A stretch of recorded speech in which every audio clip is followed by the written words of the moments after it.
So, here we go. This is the topic that I'm going to be teaching ancient world history.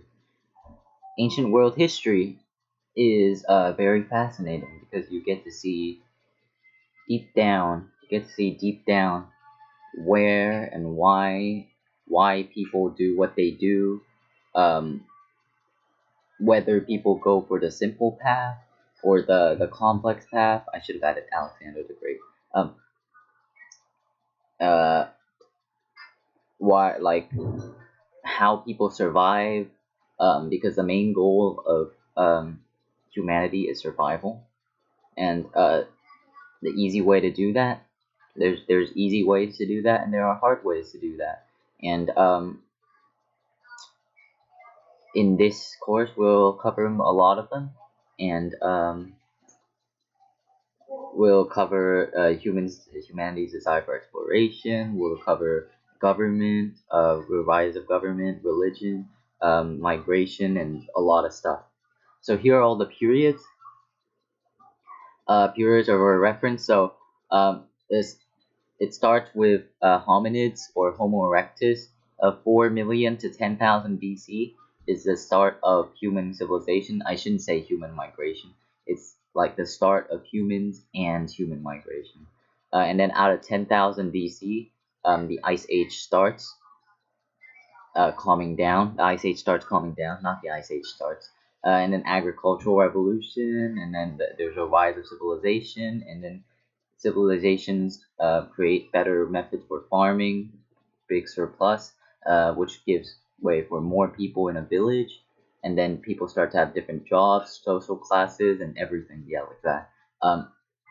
I'm using Roman Empire as a standpoint because the Roman Empire is a very influential empire, and it's one of the first empires that you can really write a document-based question, a DBQ about. So I'll give you some short answer multiple choice test questions. They're obviously not real tests, and FRQs and DBQs to review.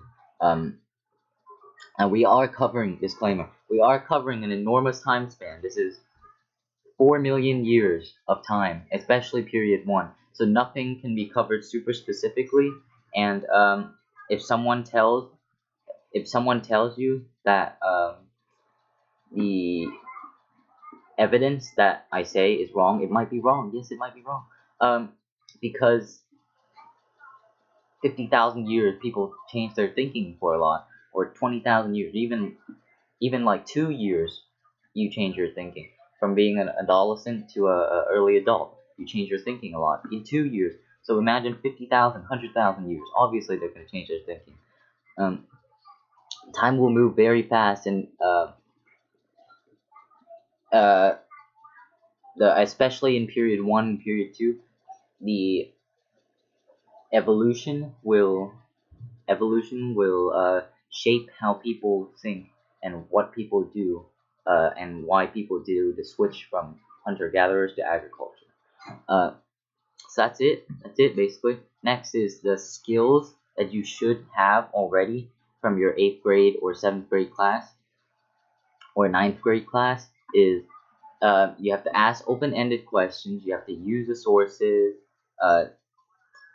You have to question the sources a lot.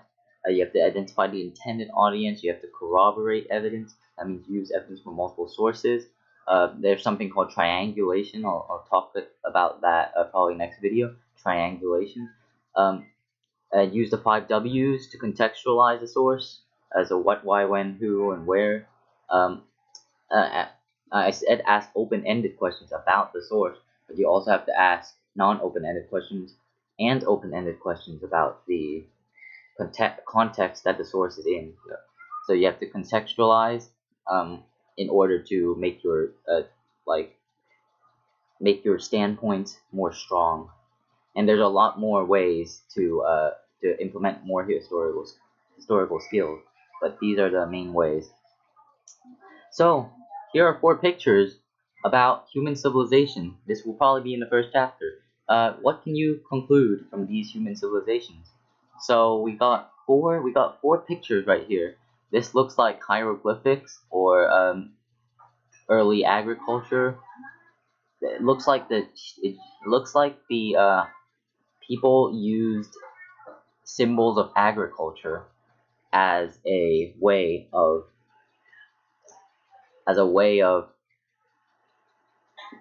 writing their language. And this picture right here, the bottom left, bottom right, it utilizes many new technologies that humans have built. So it's probably after. And then these two top ones, they're both cave paintings, and they symbolize domestication. They also symbolize when people were hunter gatherers. They looked at the animals, and that's what they could come up with in their imagination. So painted on um, they painted it on a stone wall, which proves that they observed at nature and actually looked at the people and the animals, and how it means to them, how much it means to them. Because religion and other beliefs, I think most people were believed in animism. So they value each thing around them, and they think each thing has a spirit. That's why they want to show these spirits. They want to awaken these spirits with the cave paintings. Um, so these you can deduce a lot from these top two pictures. You can also deduce a lot from these bottom two pictures. They kind of go separately, but I put them together. Uh, and that's how you corroborate evidence. And I used a lot of contextualization. Uh, so if you were looking at these at a blank slate, so for example, if you were looking at this bottom right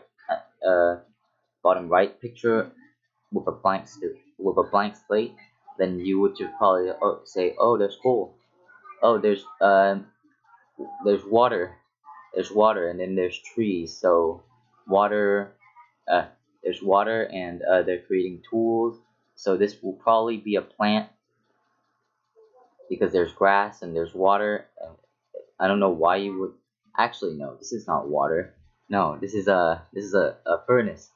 So this is probably like the area where they craft tools, or the area where they cook meat. So you can still deduce a lot of things without knowing stuff. So that's why I'll just show a bunch of pictures right in the beginning of every chapter, and then you can analyze it, and then I'll start actually saying the stuff. So this is an introductory course in ancient world history. I would say around the high school level. I wouldn't say introductory college level. It'll probably be one semester worth. Uh, I am not following any specific curriculum, although I am following the 6th grade Ancient Civilizations book from Holt, and the 7th grade World History book from Holt as well. But I'm also using outside sources, and I'm not specifically going on some textbooks like I did with math. There's 50% analysis, 50% facts. That's what I'm saying is you have to know the facts in order for your analysis to be good. But without analysis, you can't get more facts. So you have to separate your facts and analysis and combine them together. Separate and combine in order to make a good essay. So you have to have a big brain as well. Okay, your big brain can ask questions like, why is this method of farming significant? It's domestication. So domestication, I think it's a little bit of a bad drawing of transportation as well. Why is this method of what is this method? Why is this method of farming significant? Not what.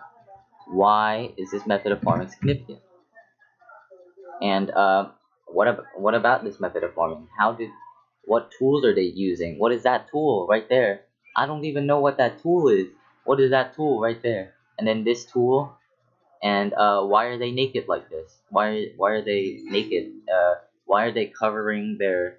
What human standards did they have back then that made them naked, but they're still covering their private parts? Why? So you gotta ask those questions like that. in order to actually learn about the civilization and their way of thinking. So that's gonna be it.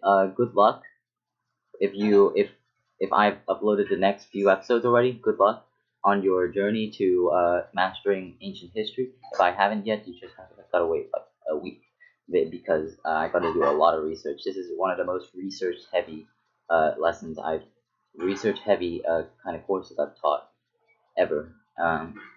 I've only taught two, but you know what I mean. Okay. Yeah. So good luck on your adventure to mastering ancient world history.